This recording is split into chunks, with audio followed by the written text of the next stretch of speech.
तो इमरान खान अपने हर स्टेटमेंट में अपनी वाइफ का जिक्र जरूर करते हैं। वो ये कहते हैं कि मेरी बीवी जो है गैर सियासी है, सिर्फ मेरे साथ उसका एक ताल्लुक उसकी वजह से उसको जेल में बंद किया हुआ है, और वो ये भी बताते हैं कि उसके लिए रिस्पॉन्सिबल कौन है। और इस एक बात के ऊपर इमरान खान साहब को गुस्सा भी बहुत है। दूसरी जानिब अब उनकी बहनें जो बचपन से उनके साथ हैं, उनकी बहनें, उनका सियासत से ताल्लुक भी कोई नहीं है, वो सिर्फ अपने भाई की, यानी जब इमरान खान तो हुकूमत में थे तो उनकी बहनें कहीं दिखाई भी नहीं देती थी, लेकिन अब जब वो बुरे हालात में हैं तो उनकी बहनें निकली और अपने भाई की मदद के लिए आई, खासतौर पर जब वो जेल में चले गए। तो अब वो जो उनकी बहनें हैं उनको गिरफ्तार किया जाना ये बहुत बड़ी ज्यादती है, जुल्म है। कोई आम भाई भी जो है वो ये बर्दाश्त नहीं करेगा, और इमरान खान जैसा आदमी उसके लिए ये रेड लाइन है जिसको क्रॉस किया गया है। तो इसका इमरान खान साहब क्या रद्द-ए-अमल देते हैं ये भी आप आने वाले दिनों में देखेंगे। अब यहां पे दो मौकिफ है, एक मौकिफ है पाकिस्तान तहरीक इंसाफ का और एक मौकिफ है फेडरल गवर्नमेंट का। और कुछ जो न्यूट्रल लोग हैं वो ये चाहते हैं कि जब तक शंघाई ताउन तंजीम का इजलास चल रहा है पाकिस्तान तहरीक इंसाफ कोई एहतजाज ना करे। लोग ये कह रहे हैं कि जब तक ये चल रहा है मामला तब तक आप एहतजाज ना करें, लेकिन एक सवाल और भी है ना कि क्या जब तक ये इजलास चल रहा है तब तक हॉर्स ट्रेडिंग रुक जाएगी, तब तक लोगों को घरों से अगवा किया जाना रुक जाएगा, क्या तब तक लोगों पर तशद्दुद रुक जाएगा, क्या तब तक चादर और चार दीवारी का तकद्दुस का पामाल करना भी रुक जाएगा? क्योंकि जब आप लोगों को मारते हैं तो लोग चीखते हैं, उन्हें जब तकलीफ होती है। ये नहीं हो सकता कि आप उन्हें मारें और उनके मुंह से आवाज ही ना निकले। तो फिर गारंटी वहां से भी आनी चाहिए ना कि जी हम आईनी तरमीम भी रोक देते हैं, हॉर्स ट्रेडिंग भी रोक देते हैं, फिर इमरान खान से मुलाकात भी करवा दें।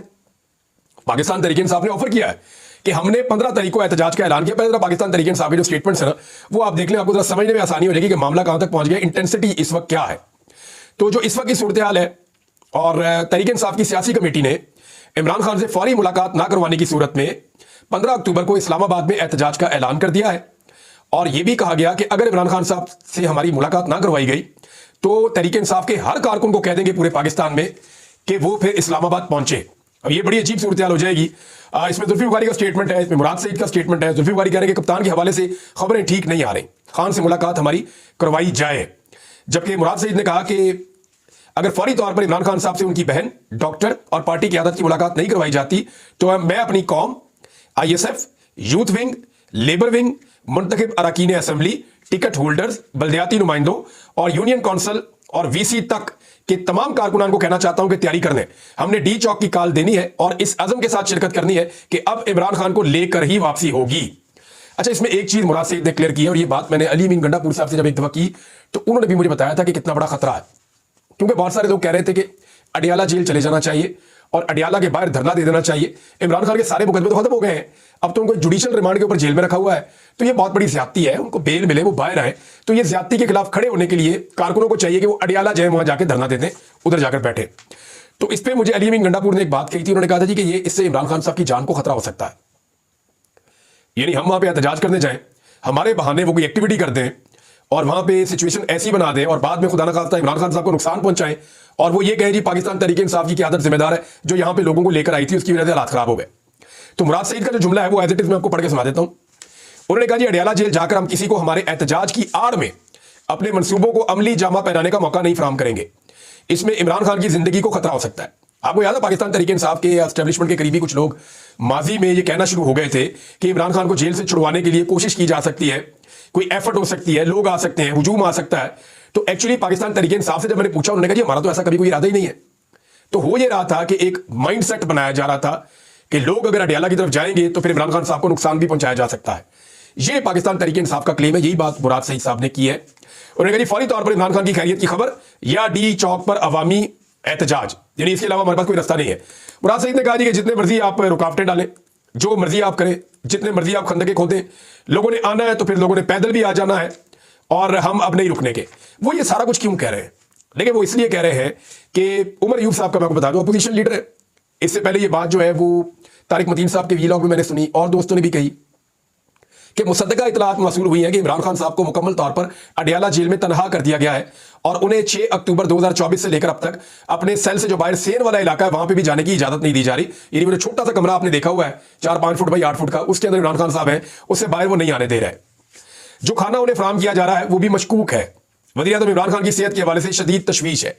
अब इसमें जो बताया जा रहा है वो ये कि इमरान खान साहब के एक दांत में दर्द हुई थी और वो दांत में दर्द जब होती है आपको ज्यादा तो बातों का आपको इन्फेक्शन हो जाती है। उस इन्फेक्शन की वजह से जो रिपोर्ट किया गया वो ये है, जेल के जराये से कुछ लोग ये कह रहे थे, क्लेम कर रहे हैं कि उसकी वजह से इन्फेक्शन बढ़ते बढ़ते इमरान खान साहब के कान में और सर में दर्द शुरू हो गई शदीद। और इमरान खान साहब ये कह रहे हैं कि जो मेरा जो जाती मुआलिज है उनको बुलाया जाए, मैं उनको एक दफा चेकअप करवाना चाहता हूं लेकिन इमरान खान साहब से सारी मुलाकातें रोक दी गई हैं। अब दूसरी जानब एक तो ये मैंने आपको बता दिया कि पाकिस्तान तहरीक इंसाफ क्या कह रही है। अली अमीन गंडापुर साहब की तरफ से अभी खामोशी है। देखना यह है कि वो उसके ऊपर क्या रद्दमल देते हैं और कैसी तैयारी करते हैं। पिछली मरतबा जब वो 4 तारीख को आए तो बड़ी तैयारी के साथ आए थे, 5 तारीख को वो पहुंचे तो बड़ी रुकावटें उन्होंने अबूर की थी। अब देखना यह है कि वो उतनी बड़ी तैयारी के साथ आते हैं और क्या हुकूमत उतने बड़े पैमाने पर रुकावटें लगा सकती है। देखिए इस्लामाबाद में इतना बड़ा समिट हो रहा है तो हुकूमत उसको सबुटाइज ना करे, हुकूमत माहौल खराब ना करे। एक छोटी सी चीज है इतनी सी, हुकूमत ये कह रही है जी हम किसी शरपसंद को यहाँ नहीं आने देंगे, हुकूमत ये कह रही है हम किसी को कुछ नहीं करने देंगे। अब दूसरी जानिब राणा सनाउल्लाह कह रहे हैं कि कमीन गांव पे जाकर हमला करेंगे। ख्वाजा आसिफ अपना स्टेटमेंट दे रहे हैं, वजीर इंफॉर्मेशन जो है वो अपना स्टेटमेंट दे रहे हैं।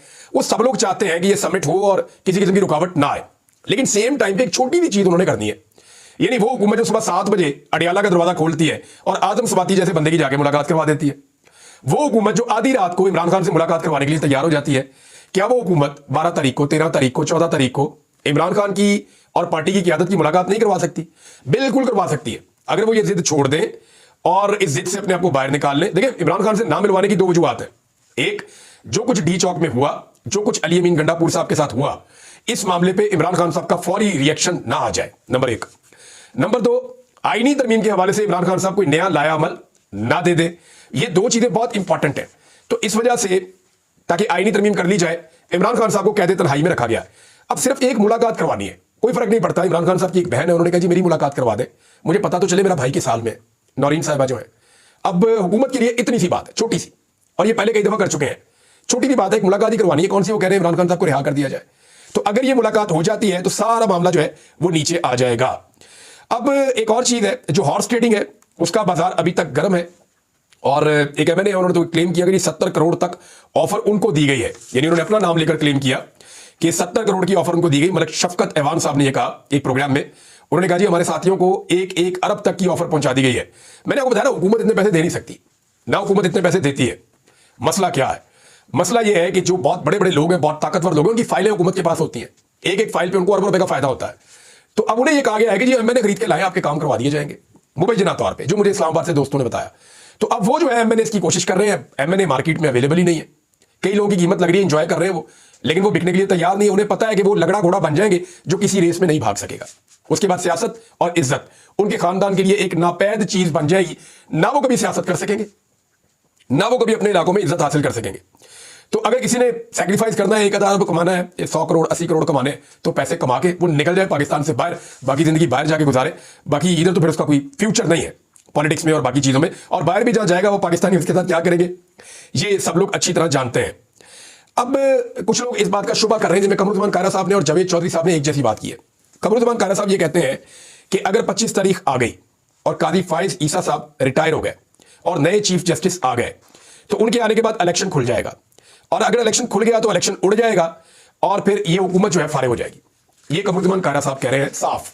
जावेद चौधरी साहब ने कहा कि नून लीग के बाद 21 और 22 सीटें रह जाएंगी अगर मंसूर अली शाह साहब आ गए और इलेक्शन खुल गया तो। फिर उन्होंने कहा जी कि एमक्यूएम जो है वो पूरी की पूरी उड़ जाएगी, वो तो 1 सीट भी नहीं जीते।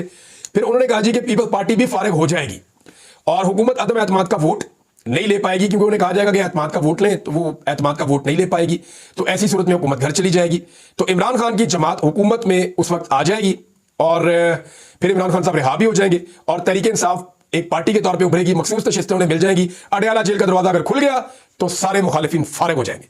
ये जनाब जावेद चौधरी साहब का भी एनालिसिस है और ठीक एनालिसिस है। कादी फायद ईसा साहब ने एक बहुत बड़ा काम किया है। एक तो देखें फुल कोर्ट रेफरेंस होता है जब भी कोई चीफ जस्टिस जाते हैं, ये एक रिवायत है और उसमें यह कहा गया है कि रिटायरमेंट आ रही है क्योंकि कादी फायद ईसा साहब की, तो 25 तारीख को एक फुल कोर्ट रेफरेंस और एक डिनर रखा गया है। अब इसमें कादी फायद ईसा साहब ने कह दिया जी कि मैं इसमें नहीं आ रहा और इसको कैंसिल कर दिया जाए, इसलिए कि 20 लाख रुपए या 2 मिलियन रुपए, 2 मिलियन याद रखिएगा, उन्होंने कहा 2 मिलियन खर्च हो जाएगा पाकिस्तानी कौम का, तो मैं नहीं चाहता कि ये पैसे खर्च हो मुझे अलविदा कहने के लिए, तो मुझे ये फेयरवेल ना दी जाए। बहरहाल ये किया जाता है, हर जज जब जाता है तो उनको एक फेयरवेल दी जाती है। तो कादी फायद ईसा साहब ये फेयरवेल नहीं लेना चाह रहे। तो जो कोर्ट रिपोर्टर्स हैं, जर्नलिस्ट हैं, उन्होंने बताया कि वजह ये नहीं है, 20 लाख का कोई मसला नहीं है। कादी साहब की एक्सटेंशन के लिए, आईनी तरमीम के लिए अब तक हुकूमत ने ये 20 लाख रुपया तो बहुत थोड़ा है, करोड़ों रुपए के खाने खा भी लिए और खिला भी दिए। सिर्फ फजलुर रहमान साहब के अपने जो किचन का और घर का बिल होगा ना, जितने उनके घर में चक्कर लगाए हैं सियासतदानों ने, जितने ज्यादा वहां जाके खाने खाए हैं और जितनी वहां पे हाई टीज हुई है, 2 मिलियन से ज्यादा का बिल तो वहां बन गया होगा फजलुर रहमान साहब के अपने घर में। तो हुकूमत ने तो अब तक, यानी जो हॉर्स ट्रेडिंग हो रही है उसके ऊपर तो सैकड़ों मिलियन खर्च हो रहे हैं।